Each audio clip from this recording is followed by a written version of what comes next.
Connectez-vous, connectez-vous, connectez-vous. Voilà, j'espère que vous allez très bien. Mettez-vous en ligne, mettez-vous en ligne, mettez-vous en ligne, mettez-vous en ligne. On va quitter ici. Mettez-vous en ligne, mettez-vous en ligne, mettez-vous en ligne. On va quitter ici.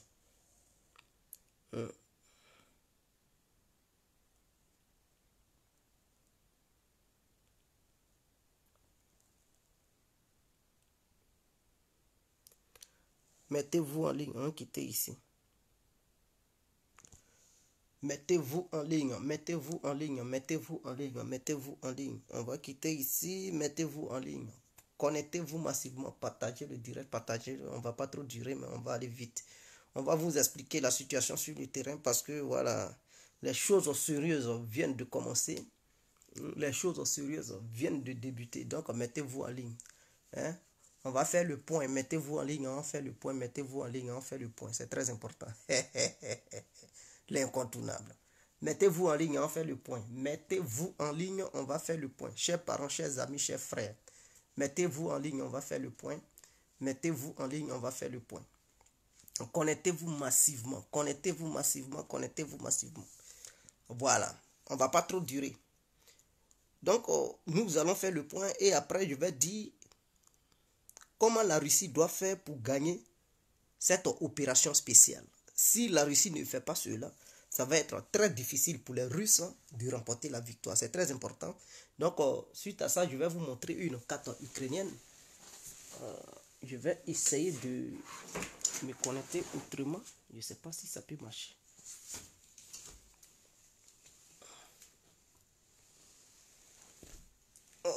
Non, bon. Ma technique que je voulais appliquer, ça ne marche pas. Donc, c'est pas grave. Je vais essayer de prendre ça. J'espère que vous allez très bien. Donc, je vais me connecter comme ça. Est-ce que vous me voyez? Est-ce que vous me voyez? Voilà. Si vous me voyez, dites-le. Hein? Vous me voyez quand même. Voilà. Donc, si vous me voyez, vous me faites signe. Je vais vous montrer une carte et la carte de l'Ukraine et les pays frontaliers de l'Ukraine et comment la Russie doit procéder pour remporter la victoire de la démilitarisation et de la dénazification de l'Ukraine.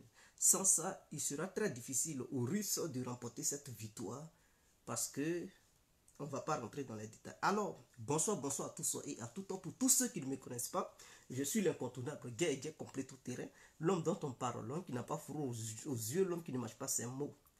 Hein? Vous pouvez aussi m'appeler devant la vie, l'homme n'est rien, gouverneur italien, docteur Modon, appelez-moi Boum, laisse-moi mourir 5 heures plein de Royal Padrino, Camarides ou la Moudja. Alors nous voilà à nouveau devant cette caméra pour parler de ce qui se passe en ce moment sur le terrain. Ah tiens, ce qui se passe depuis 19h. J'ai dit depuis 19h d'aujourd'hui, il est quelle heure déjà? Il est 23h36. Donc 19h de dimanche, heure de Moscou et heure d'Ukraine. Les choses sérieuses viennent de commencer parce que les Russes ont commencé à frapper partout.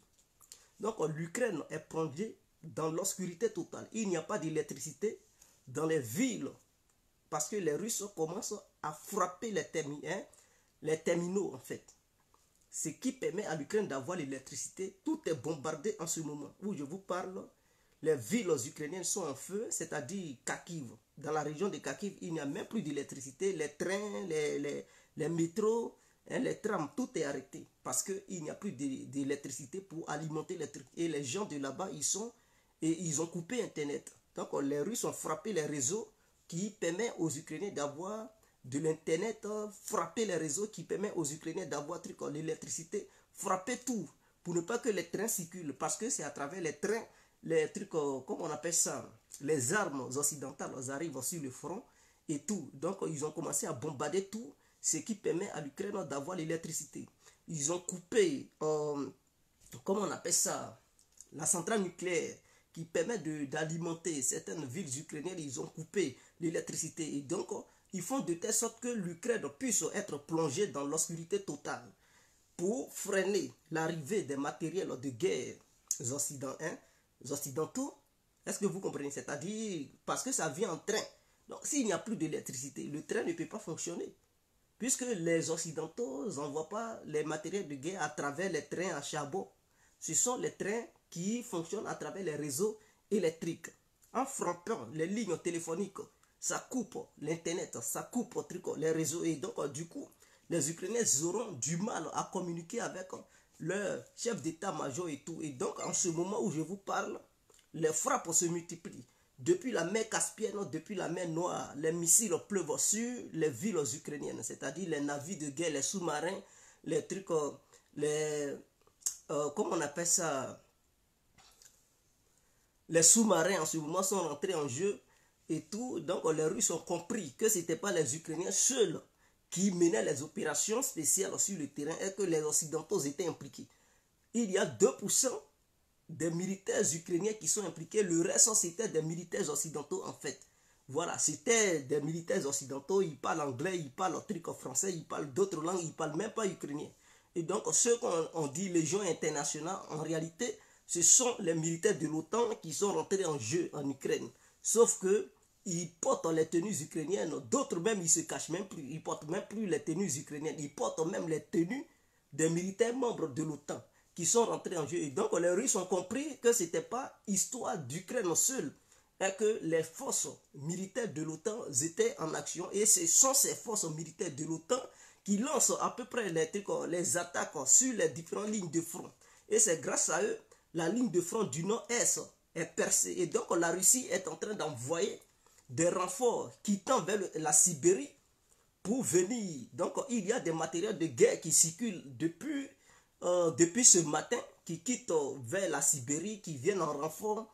Et les navires de guerre, tous sortes de navires de guerre, les sous-marins, mer Caspienne, mer Noire, tout ça là, tout est rentré en jeu en ce moment. Et donc l'Ukraine est en train de voir un déluge de feu qui s'abat sur l'Ukraine. Je pense que ça sera très difficile pour les Ukrainiens et surtout les civils de tenir le coup, parce que l'hiver qui arrive, les Russes sont en train de plonger l'Ukraine dans l'obscurité totale. Ils n'ont pas les moyens pour restituer l'électricité. Et donc, comment les gens vont faire pour se chauffer? Comment ils vont faire pour manger? Et ils frappent les sites gaziers en ce moment. Et donc, du coup, ça sera très difficile pour les Ukrainiens. Les Européens eux-mêmes, ils ont un problème d'énergie. Mais eux-mêmes, ils luttent pour alimenter leur propre pays. Comment ils peuvent lutter pour leur pays et encore alimenter l'Ukraine? Donc, puisque le réseau énergétique ukrainien est relié maintenant, est connecté au réseau européen, c'était pour permettre aux Européens d'avoir de l'énergie qui allait quitter du côté ukrainien vers l'Europe. Maintenant que les Russes ont compris ça, ils sont en train de plonger l'Ukraine dans l'obscurité et donc l'Ukraine sera incapable, dans l'incapacité de fournir de l'énergie à l'Europe. Et les Européens en retour, ils ne vont pas fournir de l'énergie à l'Ukraine. Donc ce qui va pousser le peuple ukrainien à se retourner contre son gouvernement, parce que des gens qui vont être congelés et tout, ils ne vont pas être à l'aise. Comment ils vont vivre l'hiver où en Ukraine il fait moins 15 degrés, moins 20 degrés. Les gens ils ne peuvent pas vivre dans les trucs. Donc soit ils vont déménager pour venir vers la Russie pour chercher refuge, ou ils quittent l'Ukraine pour aller en Occident, parce que l'Ukraine sera un pays invivable. Et donc voici ce qui se passe. Sur le front, donc les villes que les Russes ont libérées dans ces temps-ci, c'est-à-dire ont quitté pour que les forces ukrainiennes prennent position de ces villes, il n'y a plus d'électricité, ça brûle en ce moment partout, parce que les frappes se multiplient. Et donc voilà un peu. Donc la région de Kharkov et de Donetsk, complètement en tension. Partiellement, Zaporijia, donc dans la région de Zaporijia, il n'y a pas d'électricité. Les Russes ont coupé là-bas. Vers centrale nucléaire, que les gens ils chantent, oh, centrale nucléaire, voilà, les Russes viennent de trucs de couper. Par rapport à ce qui se passe, quand ils ont su que les Occidentaux étaient impliqués dans les offensives, ils ont commencé à passer à la vitesse supérieure. Donc Zaporijia, Soumy et tout. Donc ils ont, et Kharkov, tout ça là, il n'y a plus d'électricité ce soir.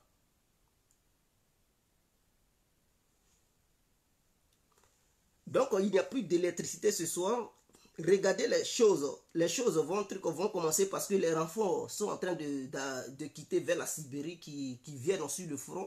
Ils veulent frapper fort pour mettre hors d'état de nuit et tout. Donc Ramzan Kadyrov a signalé qu'ils vont reprendre les villes où les Russes ont quitté dans un bref délai et que faut pas, les gens vont s'inquiéter.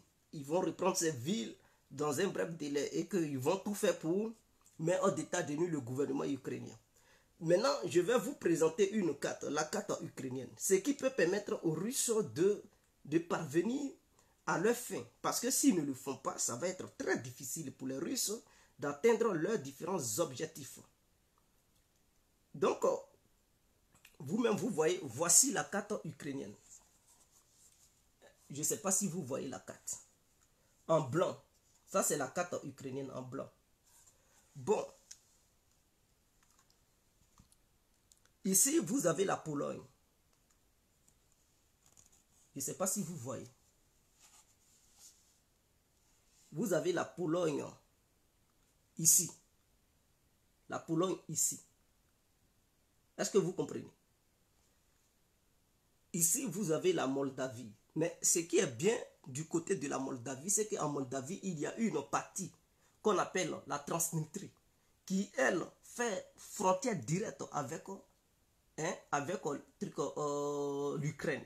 Et donc, cette partie-là est contrôlée par l'armée russe. Il y a une partie des militaires russes qui se trouve sur cette partie. Donc, la Moldavie, en réalité, ne fait pas frontière directement avec l'Ukraine. Puisque la partie qui fait frontière avec l'Ukraine, c'est une partie qui est contrôlée par les militaires russes. Et donc, la Transnistrie est liée à la Russie.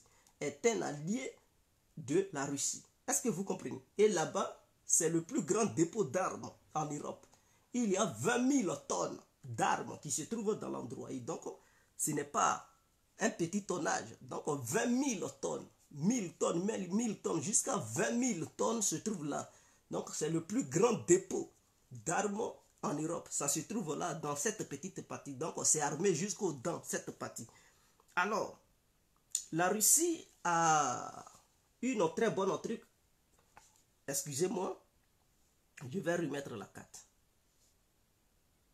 Donc, vous voyez la Biélorussie en haut ici.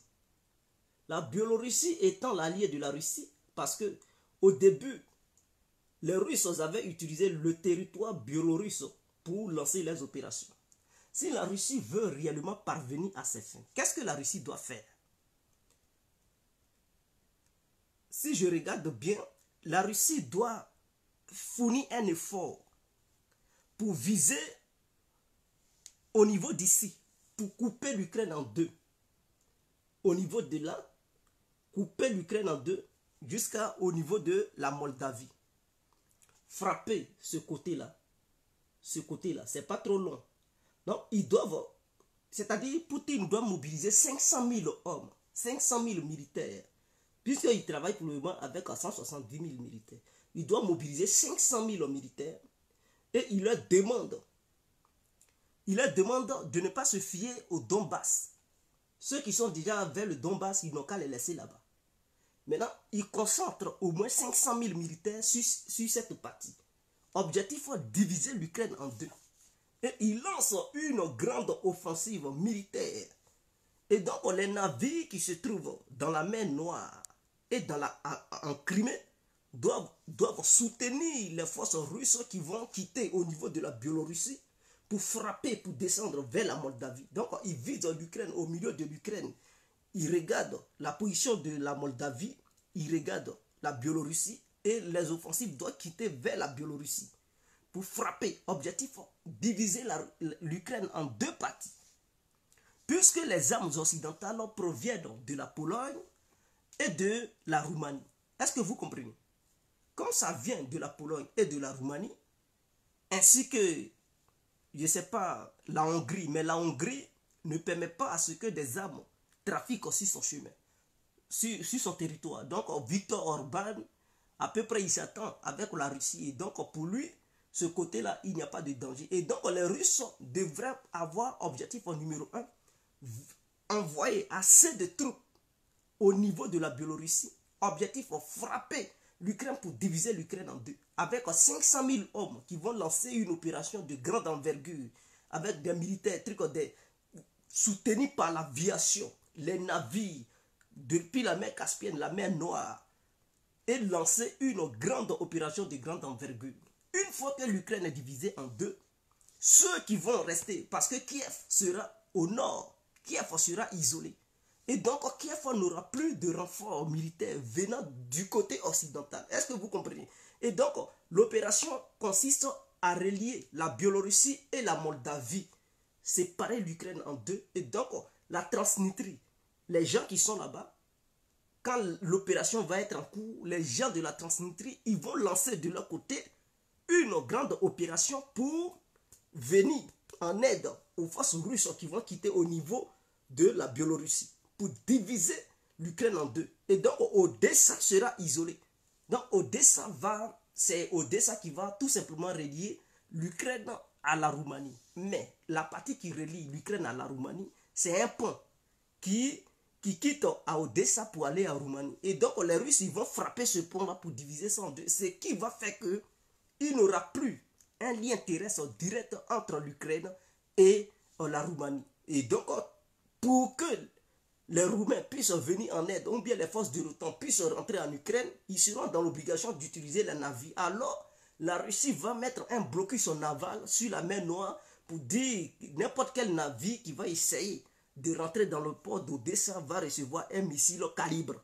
Et donc, du coup, les navires occidentaux n'auront plus la possibilité de traverser la mer Noire pour venir en aide en Ukraine, à l'Ukraine. Et donc, cette partie qui sera isolée, quand ils vont diviser l'Ukraine en deux, cette partie n'aura plus l'aide occidentale. Ce qui va permettre à Kiev de se soumettre, parce que la petite partie qui va recevoir l'aide occidentale, c'est cette partie qui va être à côté de la Pologne.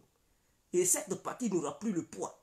Ils vont laisser ça à la Biélorussie pour dire, bon, si ils font trop de trucs, tapez-les là-dessus. Et donc, cette partie n'aura plus de poids pour faire le malin. Parce qu'il n'y aura pas assez de trucs d'habitants là-bas pour faire le malin. Et donc, une fois que l'Ukraine sera divisée en deux, la Russie va demander à l'Ukraine de signer un moratoire, c'est-à-dire se soumettre aux vœux de Poutine, aux vœux de la Russie. Dans le cas contraire, ils vont mettre un blocus naval l'autre côté. Parce que le reste de l'Ukraine, c'est la Biélorussie qui est en haut. L'autre côté, c'est la Russie. Et donc, ils vont dire, bon, on met un blocus. Il n'y aura pas de nourriture. Vous n'allez pas manger. Personne ne va amener des trucs en nourriture. Et puis, ils vont frapper les réseaux électriques. Ils vont couper tout. Et quand ça va être comme ça, ils vont avoir pénurie de nourriture. Ils vont avoir problème d'électricité, de gaz. Vers la fin, là. Eux-mêmes, ils vont se révolter contre comment on appelle ça? Ils vont se révolter contre Zelensky. Où les pays occidentaux vont voir la réalité en face. Ils vont dire, bon, on négocie avec les Russes directement parce que la situation qui est critique. On ne peut pas rentrer en guerre directement, déclarer officiellement la guerre avec les Russes. Et donc, les mercenaires occidentaux qui seront de l'autre côté de l'Ukraine, c'est-à-dire vers Kiev, vers comment on appelle ça? Kramatorsk, vers Sloviansk, vers Kharkiv et tout ça, ils seront isolés. Personne ne peut encore les aider. Donc c'est le seul moyen pour couper l'aide occidentale qui va vers l'Est. Pour couper l'aide occidentale en matière d'aide humaine. Voilà, ce sont des humains qui fournissent aussi. Donc l'Ukraine, l'armée ukrainienne n'aura plus de renforts. Il n'aura plus de vol. Des avions internationaux qui vont atterrir sur le territoire ukrainien. C'est le seul moyen. Si Poutine ne fait pas ça, et que les opérations se passent du côté du sud et de l'est de l'Ukraine, mais les Occidentaux vont toujours continuer à envoyer de l'aide, puisque de l'autre côté, les frontières occidentales ne seront pas menacées. Il n'y a aucune séparation entre l'ouest et le reste de l'Ukraine. Et le centre de l'Ukraine. Et donc, du coup, les Occidentaux vont toujours envoyer assez de trucs d'armes, assez de mercenaires. Et quand c'est comme ça, mais à un moment donné, c'est épuisant. Ça va épuiser les forces russes, même si la Russie est puissante. Parce que la Russie est puissante. Il faudrait que ça soit clair. Ça fait 7 mois maintenant qu'ils sont dans ça. Les Européens, c'est une coalition de au moins 40 pays. Parce que j'ai bien remarqué, quand on fait la totalité des pays qui combattent sur le terrain ukrainien, ils sont au moins 40 pays qui livrent des armes de pointe à l'Ukraine. Ils forment l'armée ukrainienne. Eux-mêmes, ils envoient leur propre armée qui aide les Ukrainiens. Et donc, du coup, c'est pas facile pour la Russie. Ce n'est pas facile pour la Russie d'affronter au moins 40 pays à la fois. Même si ce n'est pas une guerre qui a dégénéré, mais l'Ukraine est un terrain sur lequel eux tous ils s'affrontent. Les 40 pays-là affrontent les Russes sur le terrain ukrainien. Et ils sont déterminés à aller jusqu'au bout, quoi qu'il en coûte. C'est ce qu'ils disent ici en Europe. Hein. Ils disent quoi qu'il en coûte. Eux là, ils sont prêts, même si leur population meurt de trucs de faim, s'il y a même la fraîcheur qui frappe, eux ils n'en ont rien à foutre. Mais objectif, il ne faut pas, ils vont laisser les Russes gagner cette bataille parce que c'est l'avenir de la démocratie qui est en jeu. C'est ce qu'ils disent et c'est ce qu'ils chantent dans nos oreilles ici en Europe. Ils disent c'est une question de démocratie et de la dictature, que les Russes représentent la dictature et les Chinois et puis eux la démocratie. Et donc quoi qu'il en coûte, il faudrait qu'eux ils remportent la victoire. Et donc ils vont combattre les Russes et qu'ils sont en guerre. Ils ne cachent plus ça, ils disent plus que non, ils sont plus en guerre, ils disent qu'ils sont en guerre contre les Russes et qu'ils doivent les battre coûte que coûte. Mais les alliés des Russes ne sont pas encore rentrés en jeu. Ce sont les Russes eux seuls qui les affrontent en ce moment. Et donc ce soir, c'est chaud en Ukraine. L'Ukraine aura du mal à alimenter ses villes et les Russes vont continuer ainsi, frapper tous les endroits qui alimentent l'Ukraine en électricité pour plonger le pays dans l'obscurité totale. Et quand c'est comme ça déstabilise aussi les forces de l'OTAN et les forces ukrainiennes qui sont sur le terrain. Parce que pour se déplacer, souvent ils ont besoin des trains. Vous avez vu le train qui avait été frappé dans une gare. C'est dans ces genres de trains-là ils se déplacent. Et donc, ça va être difficile pour déplacer les trains puisque les trains ne vont plus fonctionner. Ils ont besoin d'électricité. Et donc, ils seront dans l'obligation d'utiliser les autobus. Or, il y a des ponts qui ont été détruits où les véhicules ne peuvent plus passer. Et donc, ils auront du mal à aller sur certains fronts. Et la Russie, hier, avait lancé une contre-offensive qui est en cours en ce moment. Et les villes que les Russes ont laissées, en ce moment-là, il y a un déluge de feu qui s'abat sur ces villes. Et donc, on va voir cette semaine, la semaine qui vient là, les choses réelles vont changer. On aura une visibilité claire de la situation. Voilà.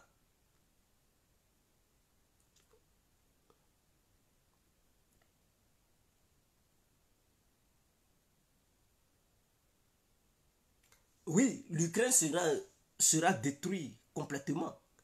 Les Ukrainiens, quand ils vont quitter dans ça, parce que les Russes doivent faire très attention. S'ils battent en retraite, l'OTAN a pour projet d'avoir la Crimée. C'était leur objectif en numéro 1. Mettre la main sur la Crimée et créer une base navale de l'OTAN. Une fois que c'est créé, ils menacent directement Moscou et ils privent la Russie d'avoir une base navale au niveau des trucs de la Crimée. Et donc, la base navale sera pour l'OTAN. Ce qui empêchera les navires russes de faire du commerce sur la mer Noire. Et ça, les pays membres de l'OTAN ont toujours rêvé de ça. Priver la Russie des trucs de la mer. Objectif numéro 2, la mer de trucs... C'est-à-dire là où il y a la Finlande et la Suède. Cette mer qui est là-bas, on appelle ça...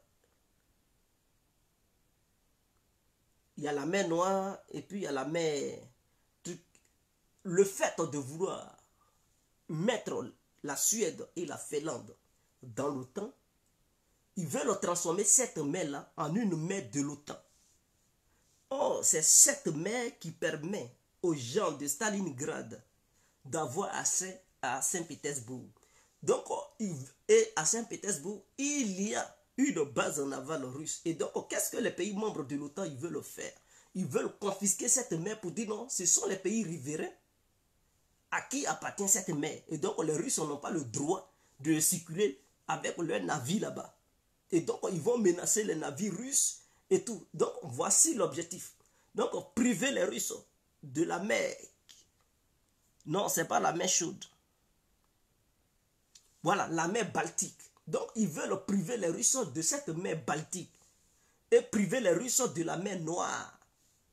Ce qui va faire que les bases navales russes de Saint-Pétersbourg et de la Crimée vont être neutralisées totalement.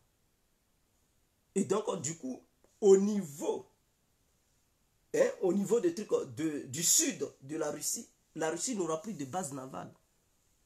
Et donc, ces bases navales qu'elle va avoir, ça sera au niveau de la mer du Nord. Or, là-bas, là, la baie est surgelée. La baie est surgelée. Et les pays membres de l'OTAN veulent encore embrouiller les Russes là-bas. Donc, l'objectif, c'est de priver les Russes de bases navales pour ne pas que la Russie devienne une force navale qui va menacer la domination américaine. C'est ça l'objectif. Donc, il y a ici une guerre de positionnement pour l'avenir. Qui contrôle les mers, contrôle le monde. Et donc, ces pays qui se lèvent en ce moment, qui contestent la domination occidentale, veulent aussi avoir leur part du gâteau au niveau des mers. Et les Occidentaux voient ça comme une menace. Il est hors de question de laisser ces pays qui se révoltent de concurrencer les Occidentaux au niveau des trucs des mers. D'où cette histoire de Taïwan est une île très très stratégique pour les Américains et les Occidentaux. Voilà pourquoi ils veulent coûte que coûte que l'île de Taïwan prenne son indépendance pour instaurer une base militaire. Et une fois cette base militaire, ils vont priver la Chine d'avoir accès à la mer de la Chine paisiblement. Parce que ça sera menacé. Ils vont dire non, c'est nos eaux. Les Chinois doivent avoir, si leurs navires veulent passer, ils doivent payer, ou bien ils n'ont pas le droit de passer dans tel endroit. Et donc, pour priver les Chinois, pour mettre pression sur eux, et ne pas les laisser avoir accès à la mer de Chine tranquillement. Et donc, c'est ce qui se passe en ce moment.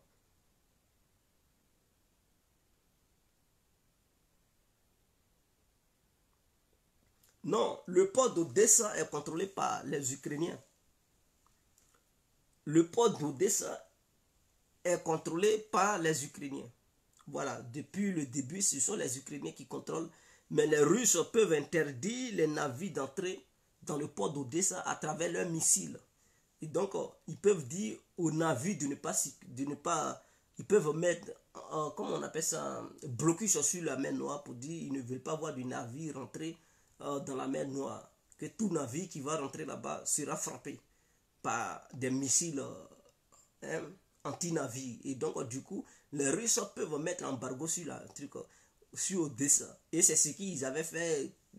Voilà pourquoi ils ont négocié avec eux pour lever cet embargo, ce blocus en aval, pour pouvoir faire circuler les céréales, soi-disant ukrainiennes. Donc, voilà un peu. Et c'est ce qui se passe.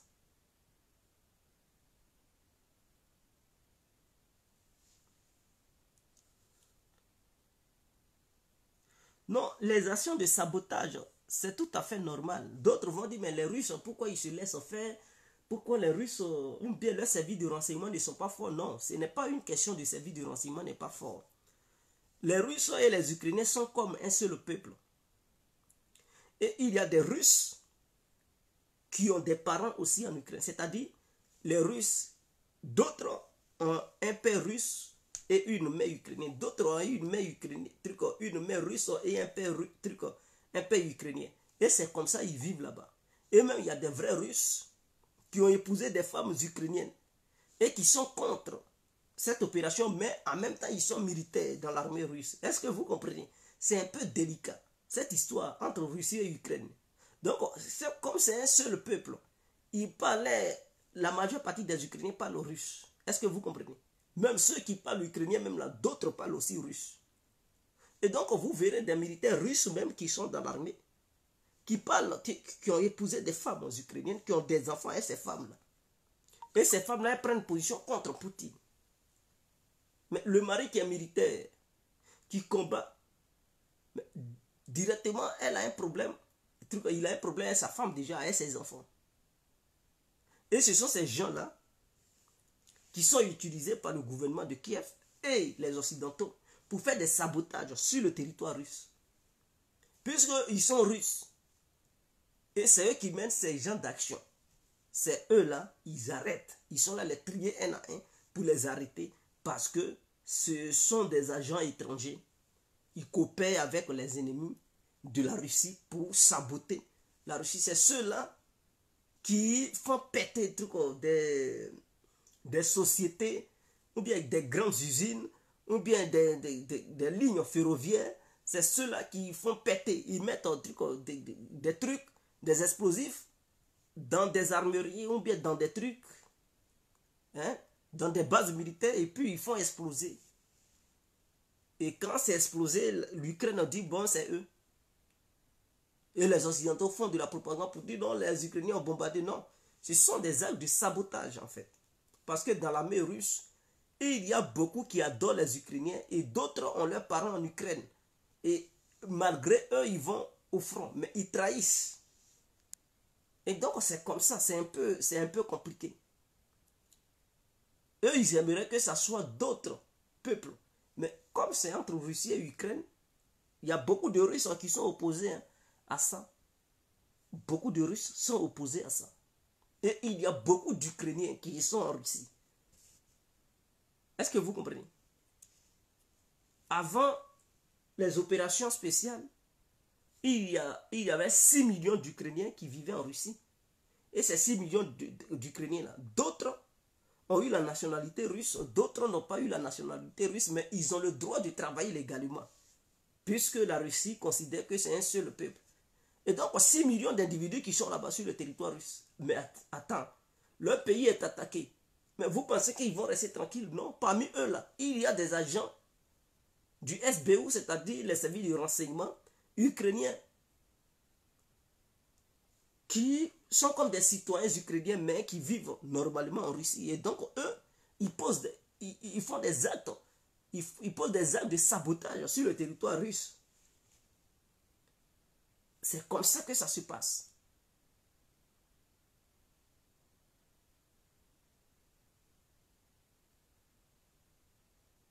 Donc, voilà ce qui se passe. Et donc, ce n'est pas facile. Ce n'est pas facile. Et quand cette opération a commencé, il y a déjà au moins 3 millions à 4 millions d'Ukrainiens qui sont rentrés en Russie. Plus les 6 millions qui vivaient là-bas. Donc, au moins, ça fait 10 millions d'Ukrainiens qui se trouvent là-bas en ce moment. Mais ceux qui partaient en Russie, qui se disent russophones, parmi eux, là, il y a des infiltrés. Mais c'est comme ça, hein. Donc, il suffit qu'ils disent, non, je suis pro-russe. Et puis, ils parlent russe, drogué.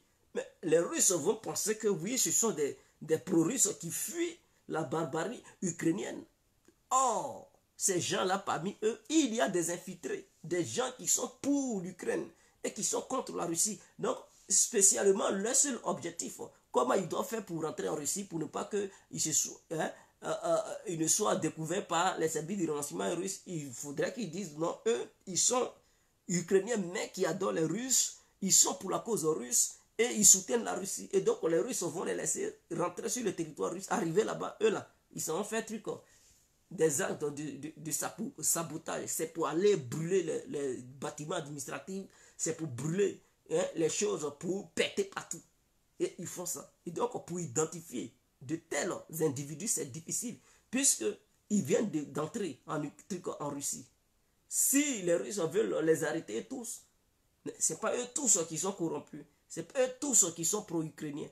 Il y a beaucoup parmi eux qui aiment la Russie réellement, qui sont pour les opérations russes. Et il y a une minorité qui est contre, mais qui rentre quand même en Russie pour mener des actes de sabotage.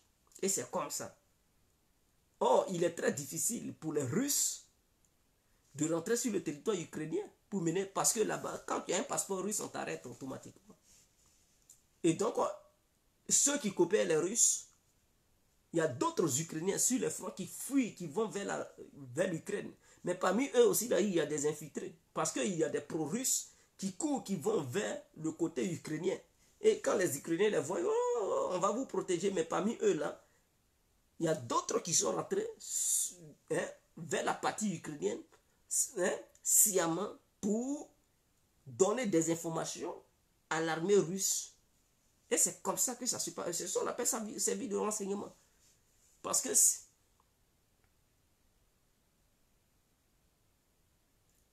voilà, donc les choses sérieuses ont commencé, mais les Russes, ils sont trop légers dans leur truc opération.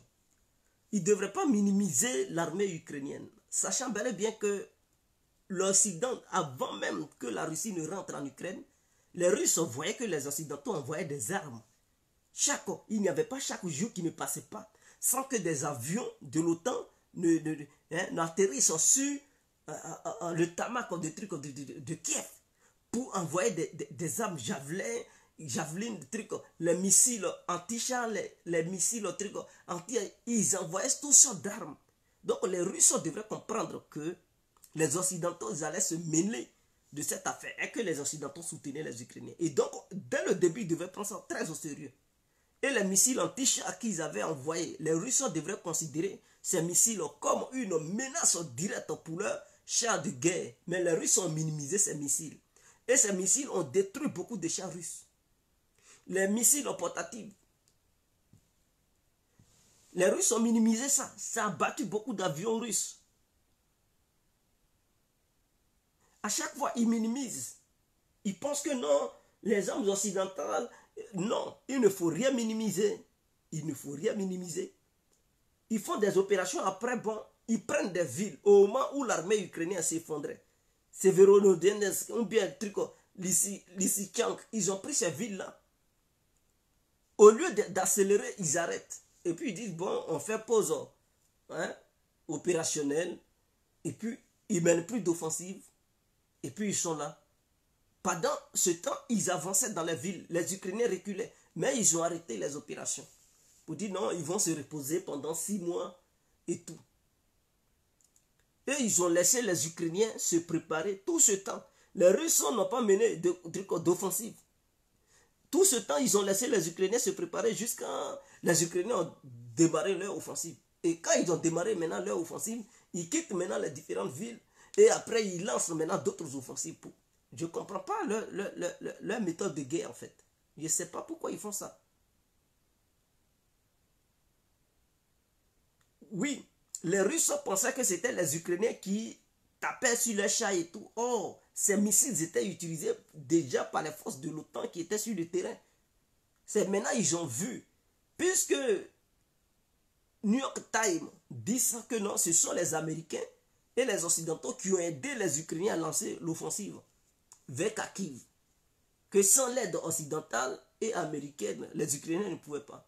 Et donc, ils comprennent. Et puis, France Info a montré des soldats soi-disant ukrainiens qui ont porté des tenues militaires où il y a des drapeaux américains. Eux, ils parlent seulement anglais. Parce que parmi eux, beaucoup étaient blessés. Donc, ils ont amené leurs camarades à l'hôpital. Ils parlaient que ce truc anglais. Donc, les Ukrainiens qui sont sur leur territoire, ils portent maintenant des tenues militaires américaines. Ils parlent maintenant anglais. Ils ne parlent plus ukrainien. Ils ne parlent plus russe. Eux, c'est anglais maintenant, ils parlent. Donc, voilà. Donc, les Russes commencent à comprendre que cette affaire-là, ce n'est plus une question d'Ukraine. C'est une question occidentale, ukrainienne. Truc russe, russo-occidental. Donc, ils doivent mettre le paquet pour frapper fort et se faire respecter. Quand ils vont frapper très fort et se faire respecter, vous allez voir, les Occidentaux vont commencer à dire négociation. Parce que de la manière ils ont commencé à frapper l'électricité partout en Ukraine pour faire plonger le pays, vous allez voir, ils vont dire non, négocier. Parce qu'à un moment donné, ça va être difficile d'alimenter les Ukrainiens en armes, d'envoyer encore des mercenaires. Quand ils vont voir que non, le coût à payer pour l'Ukraine, ça va être très colossal, ils vont tout de suite crier négociation. Et c'est là les Russes vont imposer leurs règles. C'est tout. Donc les Russes, ils ont minimisé certaines choses au début. Ils ont trop minimisé certaines choses. Vous gagnez et après vous arrêtez. Et vous demandez aux Tchétchènes de rentrer en Tchétchénie. Et j'avais appris qu'il y avait une négociation secrète entre Russes et Américains pour trouver un terrain d'entente. Mais en réalité, c'était... Les Américains ont eu les Russes en fait.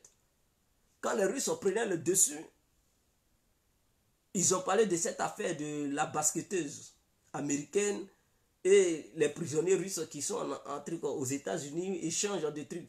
Et qu'ils ont dit, bon, ils avaient parlé au téléphone. En réalité, il y avait d'autres choses. Il y avait des négociations secrètes en dehors de ça. Et puis, ils ont parlé de trucs de cette basketteuse américaine qui est enfermée à Moscou, qui a été condamnée à 15 ans.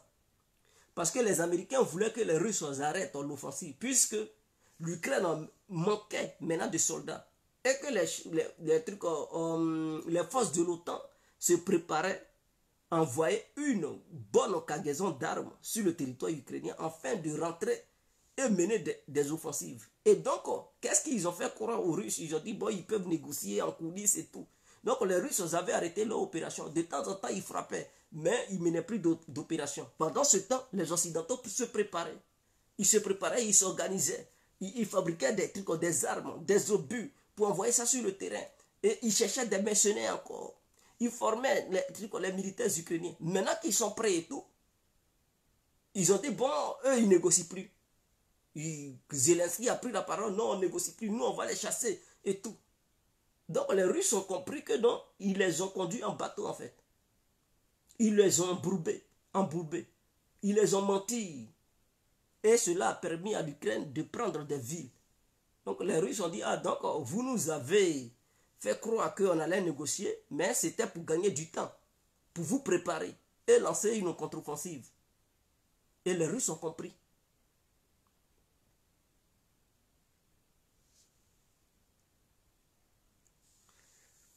Non, au nord là-bas, oui, la Russie en position de faiblesse en matière de trucs au nord vers la région de trucs de Kharkiv. Mais il y a des renforts qui sont arrivés dans ces temps-ci qui sont assez. Un très grand renfort avec des milliers de matériels militaires. Voilà, qui depuis avant-hier, hier et aujourd'hui, ça vient seulement et les gens quittent vers la Sibérie parce qu'il y a des grandes usines de fabrication de chars et de missiles trucs. Donc, depuis la Sibérie, ils convoient ça en train. Hein, des trains chargés de trucs, de matériel de guerre, ça vient vers trucs, ça va en Ukraine en ce moment. Donc, il y a des renforts qui viennent. Donc, on attend, cette semaine, ça va être chaud. Quand tous ceux-là vont se retrouver sur le terrain, et tout, vous allez voir, les choses sérieuses vont commencer. Ça va débloquer. Mais en ce moment, ce sont les missiles qui sont lancés partout en Ukraine, à travers les sous-marins, les navires de guerre. Ça frappe partout en ce moment pour couper. Donc, les villes ukrainiennes sont plongées dans l'obscurité. Il y a plusieurs villes où il n'y a pas de courant en ce moment. Ça a coupé Internet partout. Hein, dans plusieurs villes, même à Kiev, il y a 60%. De trucs de la partie qui viennent, Kiev, la capitale, il y a de l'électricité qui est coupée en ce moment. Parce qu'il y a 60% de la ville qui a perdu l'électricité. Et le reste, les 40%, il y a l'électricité là-bas. Et donc, voilà, les choses sérieuses viennent de commencer. Ça frappe fort en ce moment en Ukraine. Partout, c'est en feu. Vous regardez toutes les villes, ça y est en feu. Ça brûle seulement. Et donc, les Occidentaux vont comprendre qu'en ce moment-là, les choses commencent à passer à une vitesse supérieure parce que les Russes, les radicaux russes, ils sont fâchés. Hein? Ils sont fâchés. Ils ont dit non, eux, ils ne veulent pas ça. Donc, ils veulent un résultat réel. Et je pense que l'armée russe comprend qu'il n'est plus question de jouer et que ce n'est pas l'Ukraine qui mène dans ces opérations, ce sont les Occidentaux. Et donc, il faut les mater vite fait avant qu'il ne soit trop tard. Parce que au fur et à mesure qu'il leur laisse le temps, les matériels de guerre entrent, et ça renforce l'Ukraine. Et ils vont toujours dire que c'est l'Ukraine qui mène les opérations. Et le jour où la Russie paie, ils vont dire l'Ukraine a gagné la Russie. Voilà ce qu'ils sont en train de mettre sur pied. Ils ne vont pas dire l'Occident a gagné, ils vont dire l'Ukraine a battu l'armée russe pour ridiculiser l'armée russe en question. Mais en réalité, ce n'est pas l'Ukraine, c'est l'OTAN. Mais si la Russie perd, cette confrontation, ils vont dire que c'est l'armée ukrainienne qui a battu l'armée russe. Et ça va rester dans l'histoire. C'est ce qu'ils veulent. Donc c'est à la Russie de voir sa stratégie pour ne même pas donner cette opportunité aux Occidentaux d'écrire une histoire où ils vont écrire comme quoi l'Ukraine a battu l'armée russe. L'armée russe doit montrer une leçon de violence envers ces mercenaires des forces de l'OTAN qui sont sur le territoire ukrainien. C'est très important. Il faut faire à la manière américaine, à la manière occidentale, bombarder partout. De la manière ils bombardaient Damas. Pourquoi ils ne font pas ça en Ukraine? L'un n'est plus aux négociations, l'un n'est plus au truc, aux yeux d'amour. Quelqu'un qui veut t'affaiblir, il faut frapper fort pour lui montrer que non. Tu es un chef et que tu n'es pas là pour plaisanter. Même s'il faut frapper le palais présidentiel, les sites gouvernementaux, ça prendra ça directement.